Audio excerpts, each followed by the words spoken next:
To umgosi noMagajeni, I am uMagajeni.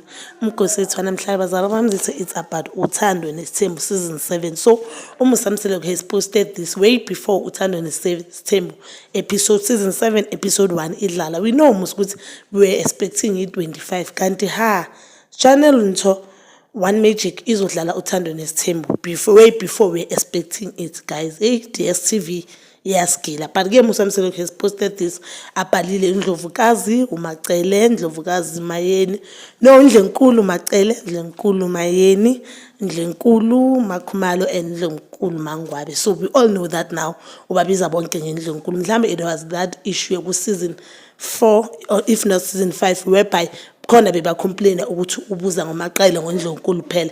They felt as if bonke they were deserving lelo gama lelo. Ayike lapha sasiphathina sazo Ndlonkulu kumama umdala. Then ubhalile kanja, then wabhala what to tell you the honest truth, la masoja carried this vision when it was not fashionable. True, guys, let's ask me it's true. Isithembu manje, everyone want to get isithembu, everyone want to be involved with isithembu because of we saw isithembu from Musa Mseleku and we saw with this thing yayenzeka yasebenza. Even though ngaqalanga, we know that isithembu has been there for years, like abomkhulu bethu abokhokho bethu.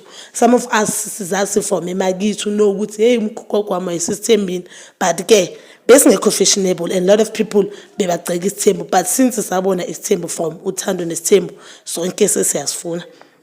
Then wabhala kodwa asazi noma uthando lisekhona or sokusele isithembu. Wabhala season 7 of Uthando NesiThembu. Guys, ngifuna nje ukugcila la kubhale khona kodwa asazi noma uthando lisekhona sokusele isithembu. Mhlambe this about this season ngishilo, guys, this season is going to get down because we know Musa yenza ugogo izukulu ezi3 uMangwabe ukhulile ugradile abantwana bakhe bakhulile, abantwana sebakhulile manje, so kuMusa namakhosikazi wakhe mele babhekane. Even abantwana bamacele sebakhulile, abolandle abongwe sebabadala kasanayo imacele ukuthi kusazaba khona umntana mthetho no.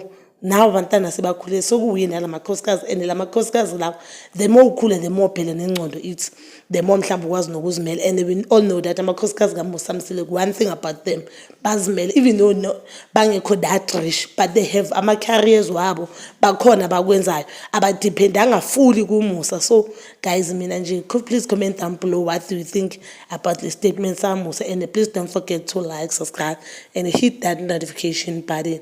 Ngithanda ukuya nokubuya.